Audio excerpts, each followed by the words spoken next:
전 세계에서 CPU, NPU, 그다음에 이제 D램 이거를 다 같이 하는 나라는 전 세계 어디도 없어요. 그리고 이걸 생산, 설계, 조립 여기까지 다 같이 하는 나라도. 그래서 우리는 뭐 꽃놀이표를 사실 지금 진 거죠. 미국이 절대로 중국한테 주면 안 되는 기술이 AI예요. AI의 파워가 이게 전쟁의 승부를 결정짓게 돼요. AI 테마는 미중이 전쟁을 계속하는 한, 경쟁을 계속하는 한 AI 테마 계속한다. 대표적으로 우리나라가 지금 좀 강하게 밀어붙여야 될 만한 전략이 어떤 게 있을까요? 전 세계가 싸움 붙은 게 반도체, 배터리, 통신망 세 개잖아요. 5G. 5G 없으면 아무것도 안 되잖아요, 이게. 그리고 이게 있다고 하더라도 이게 배터리 없으면 배터리 나가면 핸드폰 소용없잖아요. 근데 반도체에 지금 뭐 난리는 7나노든 5나노든 3나노든 여기 반도체 칩이 있어야 되는데 이거 갖고 싸우잖아요. 근데 거기 보면 미국은 반도체 기술은 최고인데 이걸 5나노, 3나노를 못 만들어요. 중국은 아예 손도 못 대고, 그리고 배터리는 중국이 세계 1등이고 우리가 2등인데 중국은 지금 전 세계로 팔아먹으려고 하고 있지만 미국으로 못 팔고 있는 상태고, 그리고 미국은 배터리를 못 만든단 말이에요. 만드는 회사가 없어. 그러니까 한국이 이게 아주 중요한 파트너가 되는 거죠. 그리고 여기 5G 통신망 같은 경우는 미국은 5G 통신망 장비를 만드는 회사가 없습니다. 근데 그 세계 1등이 누구냐면 중국이에요. 하웨이. 그래서 한국은 5G 통신망이나 장비도 만들고 배터리도 만들고 반도체도 만드는 그 세 개 분야에 다 기술도 있고 공장도 있어요. 그러니까 미국하고 중국에 대해서 우리가 꿀릴 필요가 지금 사실 없어요. 근데 과도하게 우리가 이제 자기 비하를 하고 뭐 이러는 건 그건 의미가 없어요. 그래서 그런 것들이 양쪽에 다가 이제 필요한 것을 갖고 있기 때문에 우리가 거기 레버리지를 잘 걸어서 우리가 돈을 많이 버는 데 집중해야죠. 그 상대가 세계에서 1등, 2등 하는 나라잖아요. 그게 가상대로 뭐 폼 잡다면 터지죠. 그래서 철저하게 약자 코스프레는 가야 되는데 우리가 뭐 G10 정도 우리 되잖아요. 그 1, 2등 하는 놈한테 10등이 대들면 그건 터지죠. 근데 철저하게 약자 코스프레는 가지만 두 놈 다 지금 약점이 있단 말이에요. 그걸 우리가 잘 이제 영리하게 외교적으로 활용을 해서 우리가 챙길 걸 챙겨야 되는 거죠. 예를 들면 중국이 우리한테 보복하려고 그러는데 미국이 그거 반드시 브로킹 해줘야 된다. 이런 것들을 우리가 내걸어야 되는 거죠.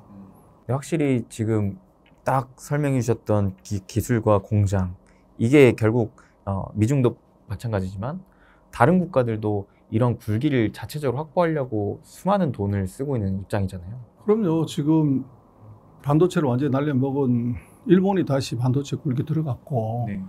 유럽이 지금 반도체 다시 지금 뭐 50조인가 60조인가 퍼넣어서 지금 하고 있고, 인도도 지금 한 20조 정도 퍼넣어서 반도체 다시 하고 있고, 중국이 며칠 전에 발표한 거 보면 또 이제 그 사이 한 50조 정도 퍼넣었는데 이번에 또 한 60조 정도를 또 퍼넣어요. 그래서 각국이 지금 반도체는 모든 지역에서 다 이제 자국 산업 육성하려고 경쟁이 붙었죠. 그런 상황을 우리나라 반도체 산업 입장에서는 좋은 점으로 좀 봐야 될까요? 좋지 않은 점으로? 나쁘죠. 진입자가 많아졌고 경쟁자가 많아졌는데, 그래서 박 터지게 싸울 수밖에 없는 구조인데, 이제 그걸 피할 수 있는 방법은 뭐 1등하는 방법이 두 가지가 있잖아요. 상대를 내가 다 쳐 죽이고 나만 혼자 살아남으면 1등이죠. 뭐 콜로세움의 검투자들이, 글라디에이터들이 그런 거잖아요. 그러면 상대를 내가 다 쳐 죽이려면 나도 수많은 상처를 입고 부상을 입죠. 이제 그런 1등이 있을 수 있고, 마라톤 경기를 할 때 남보다 한 걸음만 앞서가면 1등이잖아요. 그 지금 우리가 그 취해야 될 전략은 니전 투구에서 서로가 쳐 죽이는 그 전쟁을 하면 우리는 돈도 없고 자원도 약하고 시장도 없기 때문에 그건 죽어요. 이겨도 그건 이기는 게 아니고, 그래서 남들보다 한 걸음 더 빨리 나와서 싸움하지 않고서 이길 수 있는 것, 그게 우리가 취할 수 있는 유일한 방법이에요. 그래서 다행히 우리는 뭐 반도체 배터리 통신에서 기술을 갖고 있기 때문에 그 기술을 더 악셀레이션 시켜가지고 다른 나라가 못 따라오게끔 이게 적어도 한 발 이상의 갭을 계속 유지하는 거, 그게 우리가 해야 될 일이죠. 오히려 그 안에서 새로운 기회를 또 창출해낼 수도 있지 않을까요? 그 각국이 자국의 반도체 굴기를 확보하려고 하는 입장에서. 그렇게 쉬울 것 같으면 생각을 해보면 미국이 뭐가 답답해가지고 66조 원을 퍼서 한국하고 대만한테 주겠어요. 미국도 어렵다는 거죠. 미국도 어려운데 일본이나 인도나 중국이나 유럽이 미국보다 더 잘하냐? 그보다 못하죠. 그래서 미국도 안 돼가지고 한국하고 대만을 불러들이는 판에 나머지들이 돈은 퍼넣지만 그 성과가 언제 날 거냐는 그 미지수예요. 그리고 이제 반도체가 우리가 첨단 산업이라고는 얘기를 하지만 3교대 산업이거든요. 365일 24시간 돌려야 된다고 공장을. 그럼 근데 지금 유럽이나 미국이나 일본은 인당 소득이 뭐 5만 달러, 6만 달러, 7만 달러잖아요. 근데 우리도 지금 3만 3천 달러인데도 3교대 안 되잖아요. 3교대 산업 다 죽었단 말이에요. 근데 유럽이나 일본이나 미국은 그 3교대 산업이 벌써 30년, 40년 전에 다 없어졌고 해외로 나갔는데 그걸 다시 돈 들인다고 했을 때 그럼 라인에 누가 들어가서 일할래? 밤 12시에 출근해서 아침 8시에 퇴근하고 8시에 출근해서 오후 4시에 퇴근하고 4시에 출근해서 밤 12시까지 일하는 이거를 누가 할래 하는 것이 문제가 돼요. 근데 그 일할 사람이 없으면 공장은 지었지만 꽝인 거죠. 그래서 그 이제 서방 세계가 공급망 때문에 반도체 공장을 왕창 짓기는 짓지만 이제 최대 문제는 사람 문제, 인력 문제.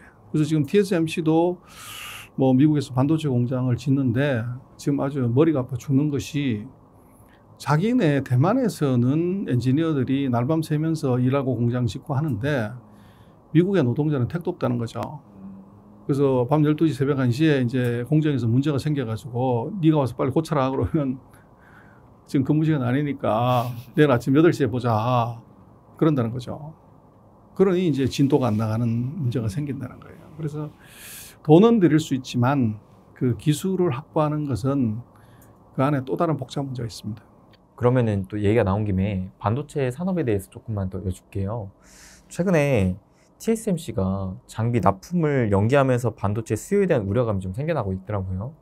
이 반도체 수요에 대한 위축이 생긴다면 결국 반도체 사이클 산업상 이게 아직도 바닥이 아닌가? 라는 의구심이 좀 들 수도 있을 것 같은데요. 그거는요, 제가 볼 때는 언론에서 그냥 쓴 거고 진짜 이거 안 받은 거냐 그거는 좀 다른 문제인 것 같아요. 근데 지금 TSMC가 대만에도 공장 짓고 일본에도 공장 짓고 유럽에도 짓고 중국에 한꺼번에 4-5개를 지어요.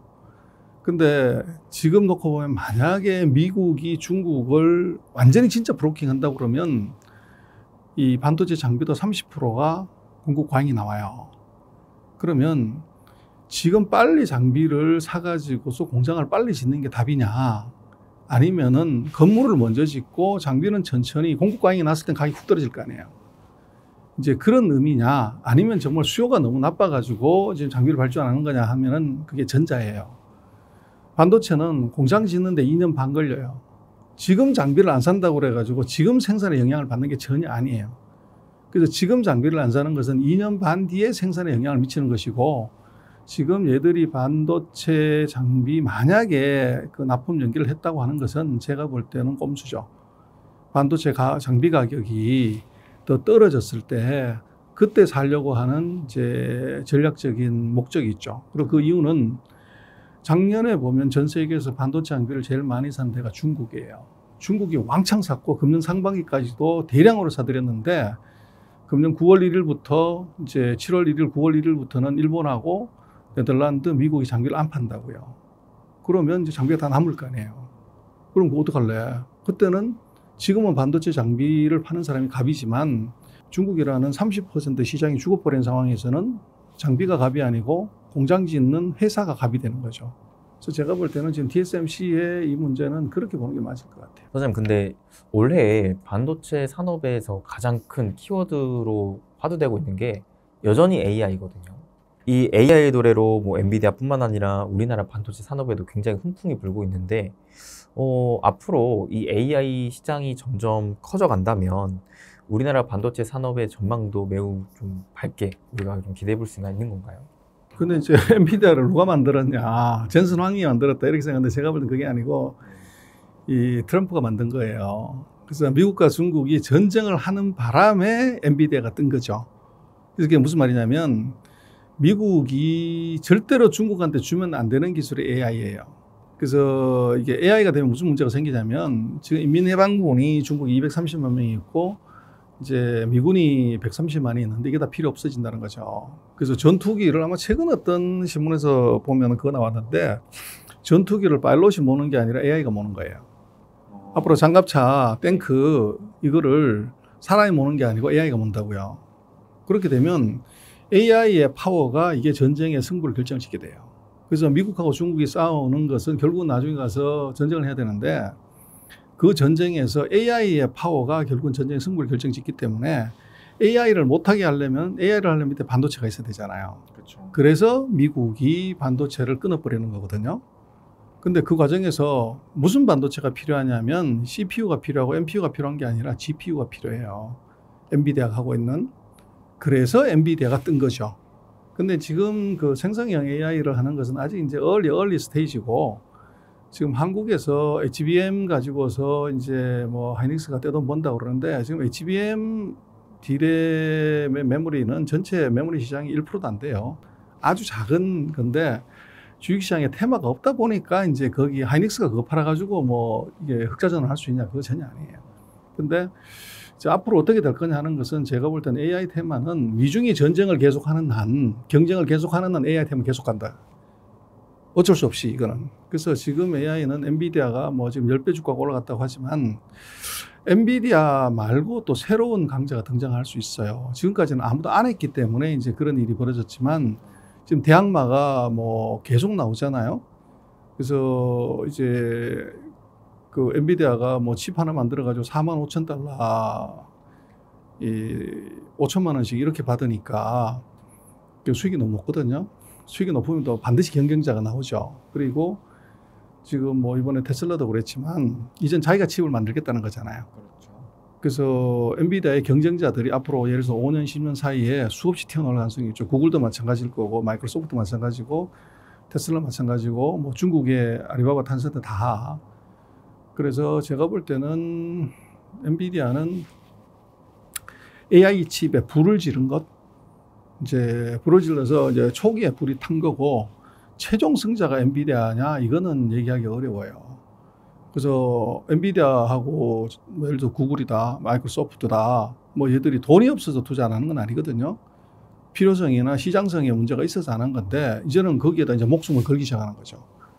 그렇게 되면 그 엔비디아로 그 상징되는 AI 테마는 미중이 전쟁을 계속하는 한에는 계속 갈 건데 거기에 주도하는 이제 어떻게 보면 리딩 컴퍼니는 꼭 엔비디아다 그렇게 얘기하는 없을 것 같아요. 지금은 엔비디아지만 그래서 앞으로 2년 뒤에도 엔비디아가 계속 갈 건지는 그건 또 두고 봐야죠. 그러면 지금 이게 세계 정세도 굉장히 어지럽고 그다음에 또 AI라는 새로운 큰 기술적인 이제 해자 산업이 또 탄생한 마당에 우리나라 반도체 산업이 또 앞으로 어떠한 방향을 보고 가는지가 또 되게 중요할 것 같은데요.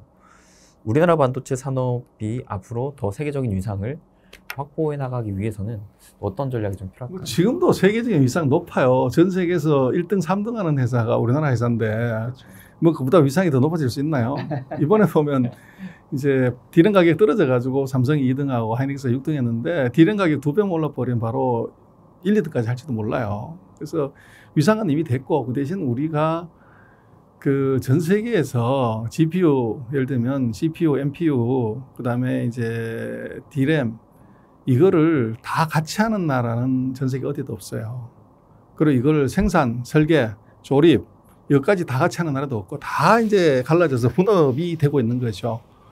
근데 그 중에서 이제 미국은 예를 들어서 GPU하고 이제 CPU를 잘하는 거고 이제 유럽 같은 경우는 자동차용 반도체를 잘하는 거고 우리는 그 중에서 메모리, 그 중에서 D램을 잘하는 거죠.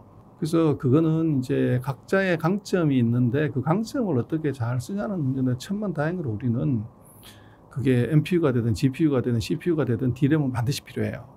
메모리가. 그래서 우리는 뭐 꽃놀이표를 사실 지금 진 거죠. 진 건데 그거를 이제 어떻게 잘 유지를 하냐는 것이 중요해요. 창업보다 수성이 어렵다 그러잖아요. 그래서 우리는 지금 상태에서 다시 뭐 GPU, NPU, CPU를 들어가는 건 불가능해요. 진입장도 워낙 크고 기술력도 크기 때문에. 그런데 우리가 잘하는 걸 계속 끌고 가가지고 딴 놈이 절대 따라올 수 없게 만드는 것. 그게 제가 지난번에 뭐 소개드렸던 이제 우리가 슈퍼을이 되는 반도체에서 그 책의 논조가 바로 그건데 저는 지금 우리가 하고 있는 그것만 이제 독보적으로 해도 먹고 사는 건 충분하다.